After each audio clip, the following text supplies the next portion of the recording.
What is up, everybody? It's Stas here. Welcome back to another video. So the stock market absolutely exploded today. S&P 500 went up 1.4%, Dow Jones up 0.8%, the Nasdaq 100 up 2.3%, and the Russell 2000 also went up 0.4% on the day. And today we're going to be talking more about the markets, breaking down some technicals, going over a bunch of stocks to buy now, and I also want to share with you guys what I did in the stock market today, stocks I own right now, and in general where my head is at as a trader and as an investor. So if you guys find value, hit the like button, subscribe to the channel, make sure to get yourself into that Strive Smart Discord chat, the Facebook group, get yourself 4 stocks from WeBull, and $30 from M1 Finance. All of those are free and linked right down below in the description box. So let's get into it. And today, officially,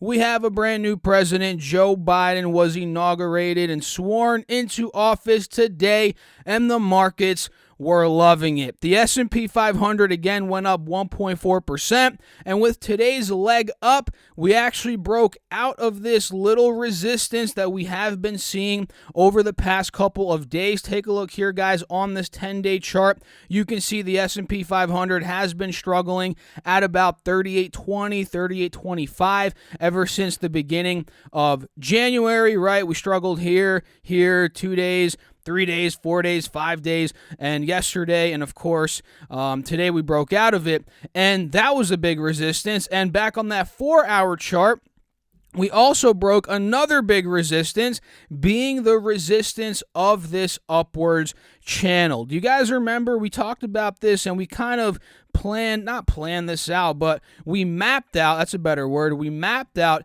this channel a couple videos ago as the S&P's been trading within this channel ever since really the beginning of November, and we pulled down recently a couple days ago. We held the uptrend on this 50 SMA on this 4-hour chart right around the middle of the channel, and today we broke out of it. So, and we also hit an all-time high. Almost forgot to say that. 38.59.75. That is the all-time high on the S&P. So at this point in time, there's really no resistance points, obviously, since we're at all-time highs. So where are we going to go? I mean, you could argue there could be another leg up, maybe up to, let's say, 3,900 maybe. I'm just throwing numbers out. But there could be another leg up before we see a pull down. And honestly, if we get another leg up, I think the markets are going to be a tad bit overbought, and I'd probably expect a pull down maybe back into the middle of this channel somewhere.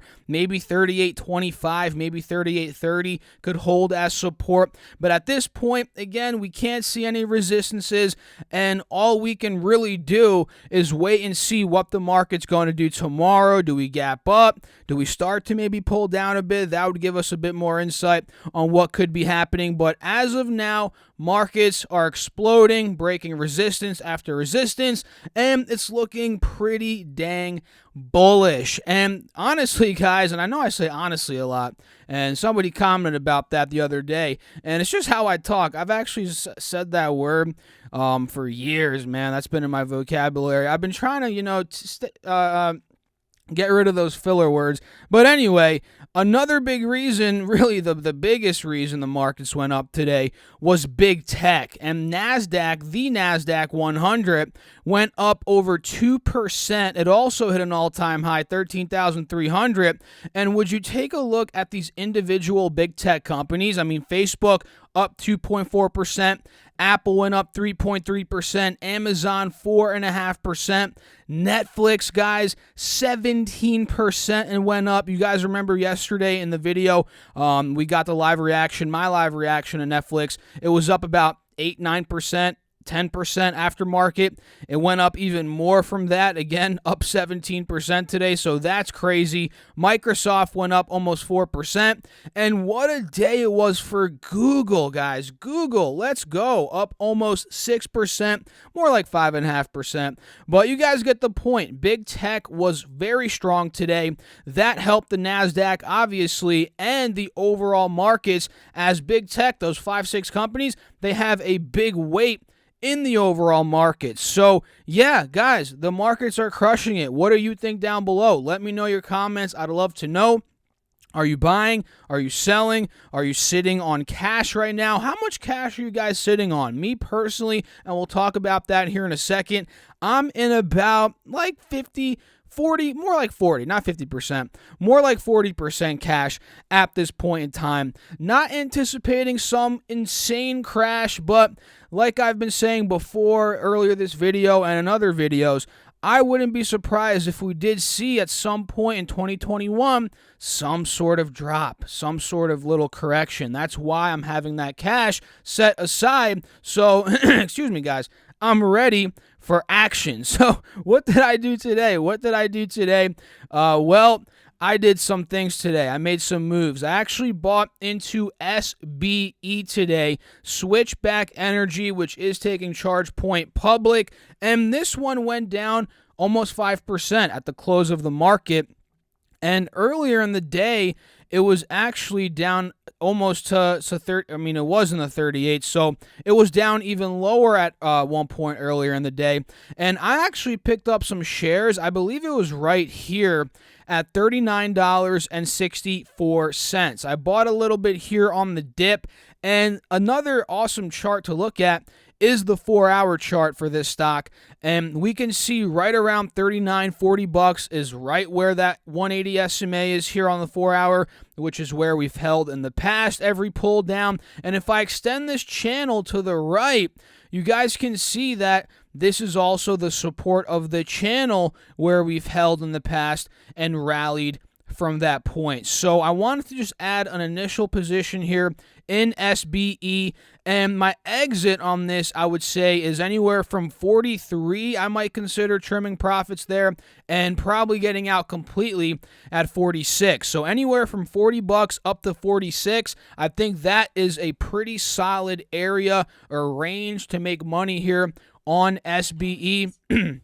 And there goes Siri again talking to me, guys. Oh my goodness, that's so weird. But anyway, SBE, that is one that I'm in right now. And Amazon, I locked in profits on Amazon, AMZN. We went up 4.5% today.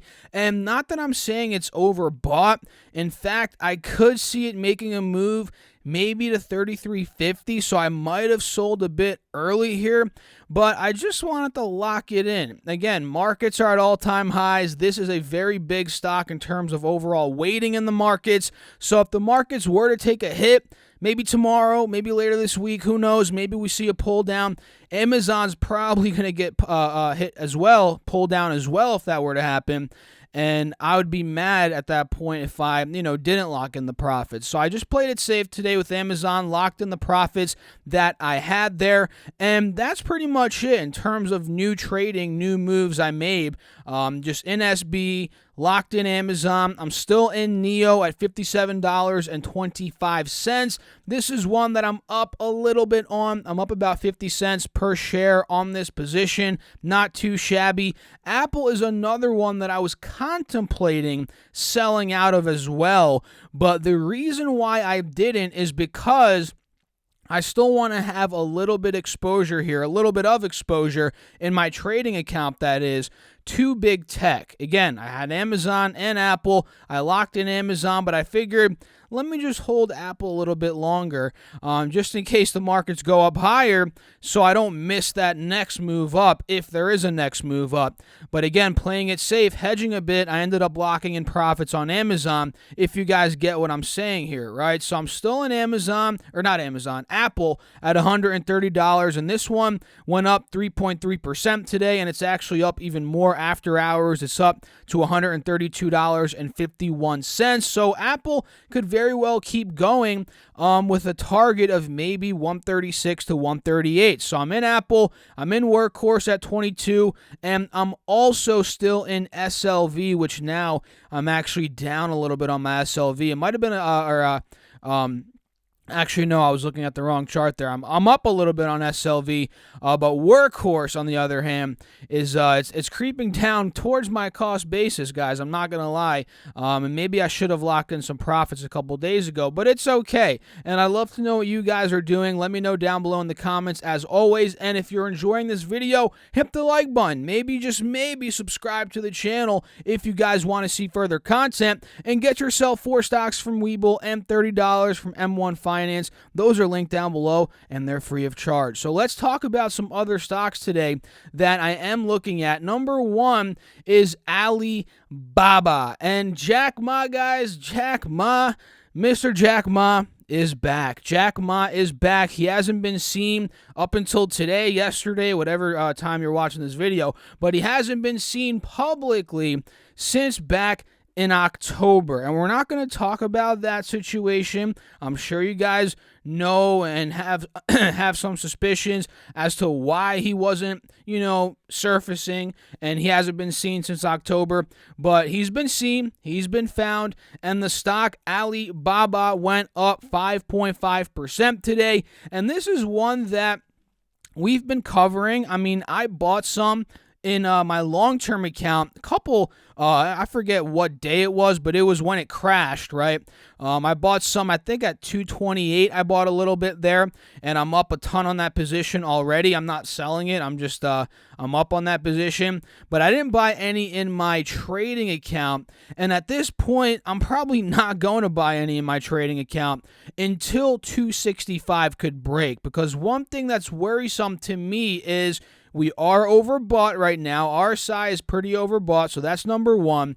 And today, although we did gap up a good chunk, a very nice chunk, we actually, I don't want to say we downtrended for the rest of the day, but we didn't really break out of 265. We actually closed right around it. So I don't want to get caught in a potential gap down where I think it could gap down to about 255, 260, maybe 250 at the lowest. I don't want to get caught in that, because that could very well happen if we do sell off a bit. Again, the RSI is overbought, so we could get a gap down to 250, but on the flip side, we might not. And the next level we could get to might be 280, might be 285. That is the next big gap to fill here, which was resistance back in the middle towards the end of November. So this could really go either way, but at this point, earnings being on the 2nd, that's about 2 weeks away, 2nd of February. At this point, guys, I'm not really forcing it. I'm just more sitting back and waiting. And again, I already have some, shares in the 220s that I picked up, which are green right now. So either way, I'm up here, and we'll see. But that's a great sign that Jack Ma's back.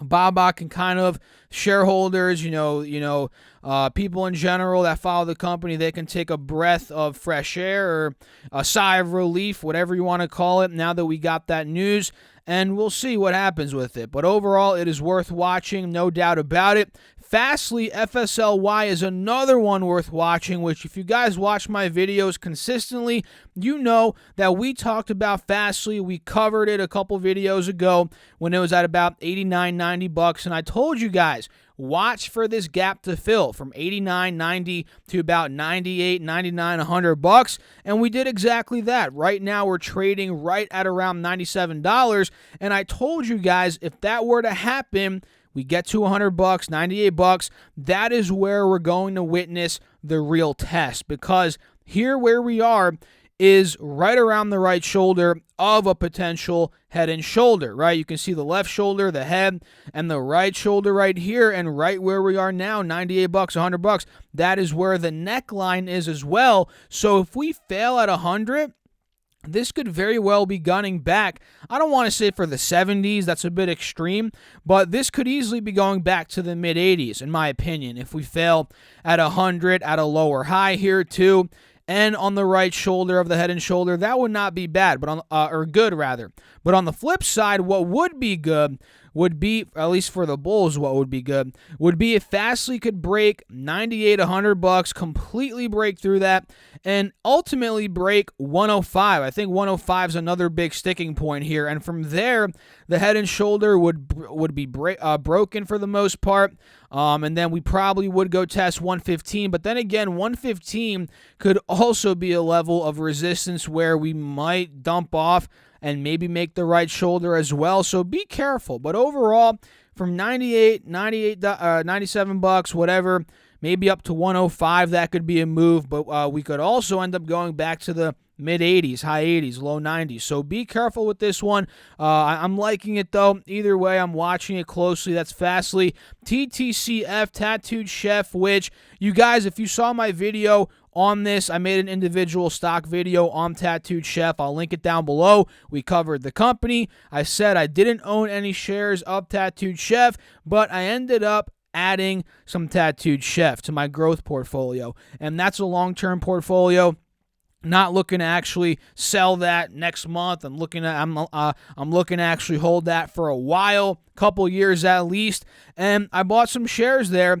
And again, I'll link that video down below in the comment or the description rather, if you're interested in going to watch that. And overall, in terms of the technicals, what I'm seeing here is strong resistance at 27, which we called out right in that video, and B, we're actually maintaining a higher low support at about 24 bucks. We rallied into the close. We closed at 24.60. So what that's telling me is this could be a higher low. Maybe, just maybe, the uptrend continues and maybe we get back to 27. So that is honestly, from a technical standpoint, why I added shares today. I like this little hold here. And even if it breaks, I'll probably just add more shares at $21, $22. But from a swing trading perspective now, I think the way that we held in the close of the market and we rallied up, I think we're going to go straight back up based on the looks of it, $25, $26.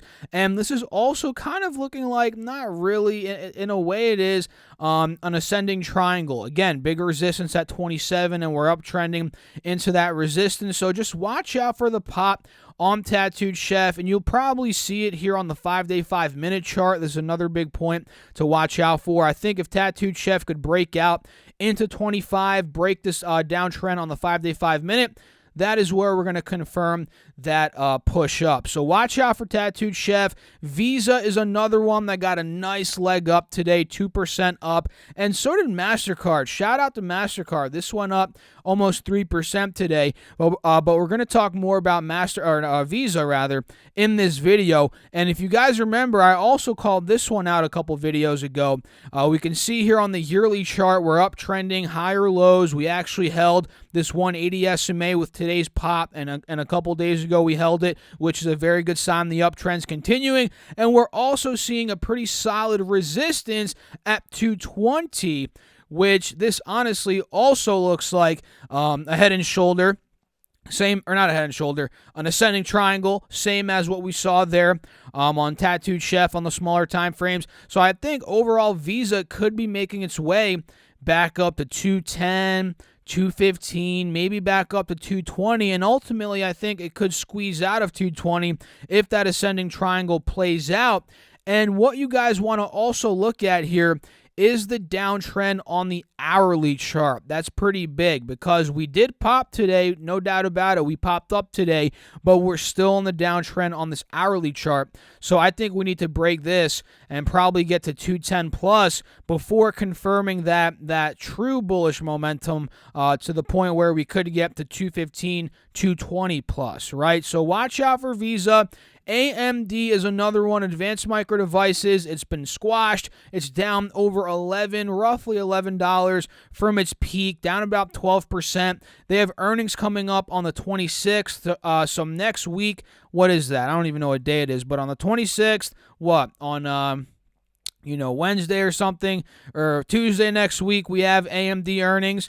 And this one on the 4-hour chart is looking quite similar to what? Visa. We see the uptrend occurring. It's holding a higher low here potentially at about $88.90, but we're also seeing a big resistance at about $98 to $100. We got rejected there multiple times in the past month. So I think if this uptrend on AMD can hold, and maybe we have a good earnings report, although I'm not going to buy before earnings. I don't like doing that. But if we have a good earnings report, or maybe even before earnings, we rally up to about $95, that could be a move from 90 to $95. 95 is a big resistance as well. If that breaks, I think we're going to $100 plus. And overall, guys, I don't like giving huge price predictions like some of these YouTube channels. I don't really do that. But if we're looking at 2021, this year, the next 11 months we have, I could see AMD, if all goes well with the markets in general, we don't have any drastic crashes.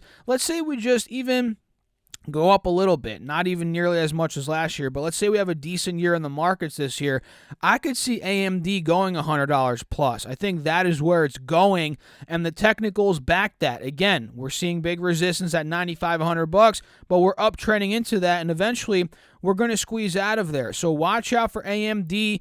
AMC is another one. This is one of the businesses out there that I don't even think you could argue it.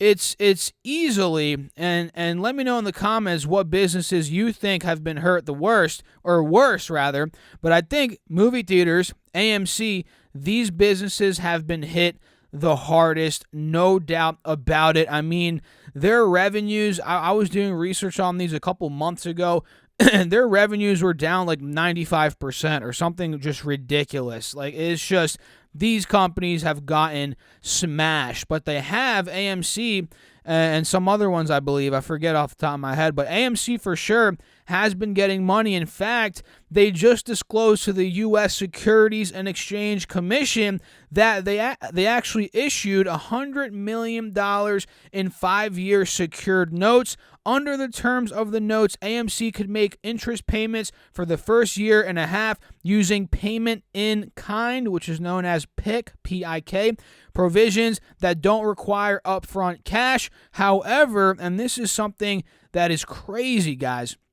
However, the price tag AMC's paying is steep, very steep. The notes bear interest of 15%, and if AMC uses the PIK provisions, P-I-K, the rate applying to that debt is 17%. So they're paying a steep amount of money for this $100 million that they're getting in 5-year secured notes, which is insane. And the theater operator also retains several payment options, including the possibility of selling stock to buy back a portion of the debt. And today the stock went down 3%, but yesterday it went up like 40%. And at this point, this kind of looks like a descending triangle. I mean, take a look. Support at about $2. We hit there back in the beginning of November. We saw a big spike after that previous earnings report, and we also just hit about $2, $1.90 back in the beginning of this month, January. And we just squeezed up yesterday on this news right to the resistance that we're seeing. And the idea of a descending triangle is we ultimately break right through the floor of the support. So if this were to play out, we might be going $1.50, $1.50, $1.75, who knows? But it would just break down below the support if the descending triangle played out. But if it doesn't, which could also happen, especially if, these businesses get back to somewhat normal. Honestly, I don't think they're going to be 100% normal to what they were before this crisis. But if they start to get some traction again and some decent earnings reports, maybe we end up breaking out and going back up to $4, $5, $6, $7. That's very possible. I mean, this is a type of stock that, again, like I said before, I don't like giving crazy price predictions, but this is a stock that if things start opening up, we start seeing traction, I could see this stock going from $3 maybe to $4, $5, $6. I mean, how crazy? That doesn't sound too crazy, does it, guys? I can see that happening. So we're watching AMC for that exact reason, but also understand this company is as speculative as it gets. I mean, I wouldn't put any significant amount of money into AMC at this point. I just put, in my opinion, I'd put a very tiny amount, if anything, into a company like this. And BNGO, last one of today. This, I like to call it bingo. I know it's not called that. It's called Bionanogenomics. This is actually a company that there's been a lot of talks around. ARK Invest, Cathie Wood, BNGO. I mean, they have a genomics ETF there. I forget the ticker on that. But anyway, this ended up announcing that it's doing a $200 million underwritten public offering of common stock at $6 per share. And if we take a look, this actually got down to about $6 per share. Not exactly. It actually only got to $6.95, so more like $7 per share. And it ended up going back over $8 at the close of the market. And at one point, it was down like 20%. It closed down about 12%, so we did see a bit of a recovery there. And this one, there's a lot of hype around it, no doubt about it. A ton of YouTube hype. I mean, you guys have seen the BNGO videos, ton of YouTube hype. So this one is worth watching.